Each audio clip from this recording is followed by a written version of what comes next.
This last Shiro, I didn't know the relationship, but I knew that when I started my business a couple of years ago, she and I were sitting in PF Chang's over on Perimeter Mall, and she was sharing her story with me, and it was a powerful story. Matter of fact, I didn't even think stuff like happened like that in the church. I was blown away to hear about what she had been through. And her last name is Graves, but I kept wondering why she kept using the pen. We call it a pen in our world. Like I use the pen, she knows how to speak. She uses the pen, Erica Strong. And I didn't understand what the word strong meant until I understood her testimony. And when she used the word strong, she began to tell me her story. And I said, well, wow. She said, my mission in life is to help women finish strong.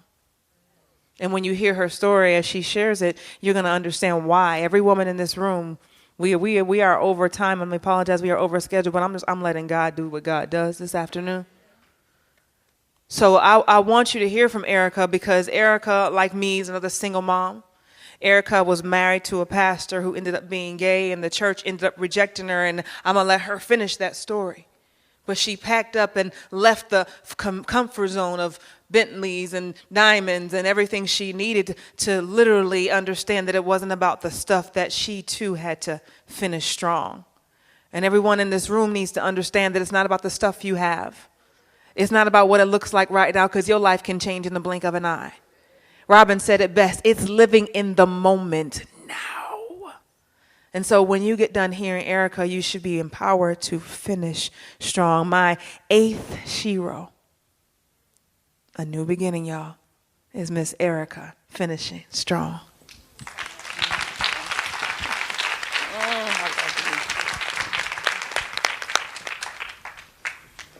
Thank you so much, guys. Shanaza, I love you so much. I feel like I can rule the world. I feel so excited. I feel so empowered just meeting all of you ladies here and all of your stories, listening to all of the speakers. One of the things I realize when I come to conferences, I come as a student. I come as a sponge. I come to absorb. So give me a badge to say speaker, but I'm still a student. I want to learn. I want to hear. I want to grow from my personal conversations with everybody else, and from me listening and writing and just learning from everybody, because I realize we all have a voice. We all have a voice, but we have to find it. But when I started to find my voice, I had to find out who I was. And that's where the challenge comes in. Who are you? So my question to you is, what name have you given yourself? What situation, what circumstance has caused you to give yourself a name? I'm going to use Naomi and Ruth as an example. Naomi was wealthy with a husband and sons. You know how wealthy that was back then, to have a husband and sons? And then to lose a husband and both sons, she felt like she had nothing. So she went from calling herself joy to calling herself sorrow. All because she felt like she lost everything from that one circumstance. It was hard, like many of our circumstances, it was hard.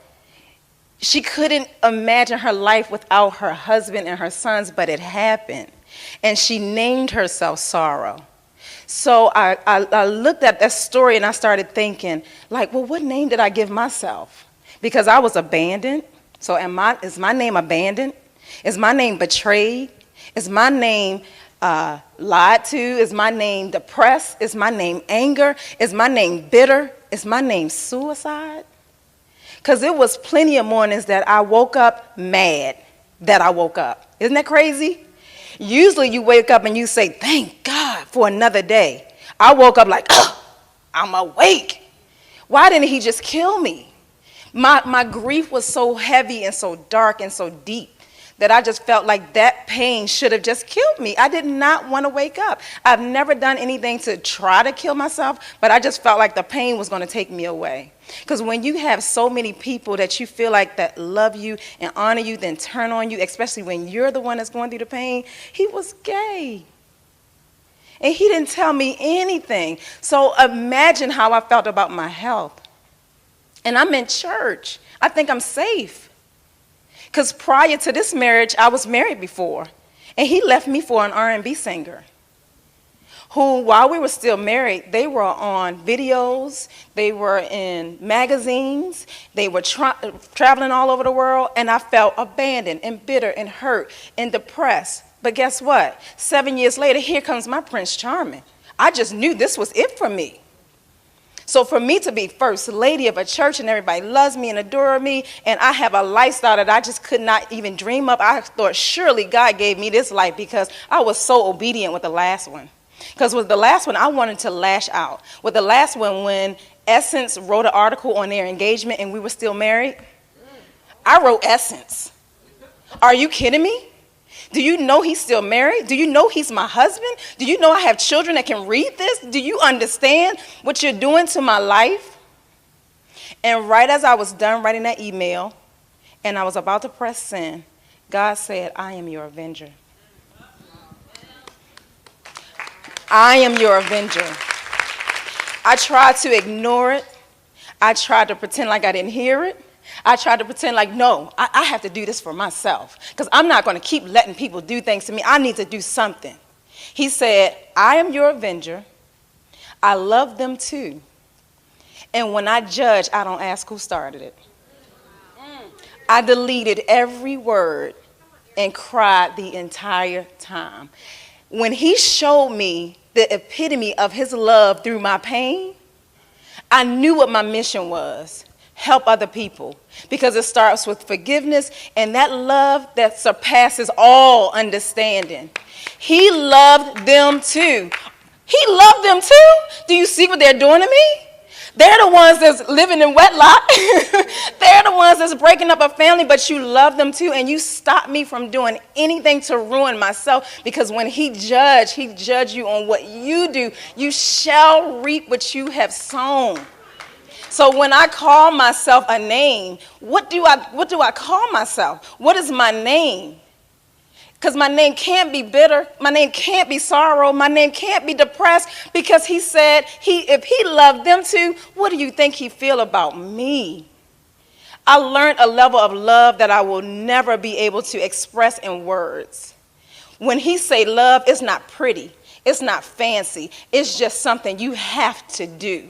And as I did it, I saw myself grow. I saw myself, like God just exploded my voice. I found my voice. I began to speak. And my voice wasn't one of just frivolous words. When I talk, people listen. And they don't listen because it's just me. They listen because they hear God in me. He loved me. He loved you. You have a name. You have a purpose and you have a voice. So when I thought about Naomi and her story, I read about it a little bit more. And when Naomi got back home, she didn't name herself Mara until she got back to her homeland. And I was like, well, why did God wait to say that when she got back, she named herself Mara? Then I started thinking, because you know how we are. This was before the internet. This was before Facebook. This was before Twitter. So they still knew, because they had Mary and Beth and Susie and Jenny that knew when Naomi left, she left full. But when Naomi came back, she came back empty. So before Naomi could give them a chance to talk about her, just call me Mara. Just call me bitter. Just call me sorrow, because God has left me. But what they didn't realize is that Naomi had a Ruth. And then when I realized what Ruth's position was, Ruth, when Boaz found Ruth, he didn't find Ruth because she was just beautiful. His conversation with Ruth was, you were loyal to my family. You had integrity from my family. And I started thinking, not only was she changing her name for a temporary situation, but she had her Ruth right beside her. She had her answer. She had her strength. She had the integrity that what that integrity did, that integrity brought blessing to her and then blessing to Naomi. So the blessing came through the integrity of Ruth, and Ruth is connected to Naomi, so Naomi is blessed. Through the bloodline of Jesus, she changed her name because she thought that was going to be a permanent situation. Your name is not your circumstance. Your name is not your situation. Your name is not your finances. Your name is not your bank account. Your name is not who walked away from you. Your name is who God says it is. So I always would like to leave you guys with a repeat after me, and I want to hear you repeat after me with everything you have inside, okay? So repeat after me. I know my name. I know my name. I know who I am. I know who I am. My confidence is in who God made me to become. My name is joy. My name is peace. My name is beautiful. My name is strength. My name is abundance. My name is favor. I speak life. I speak strong. Now believe it and know it. Thank you.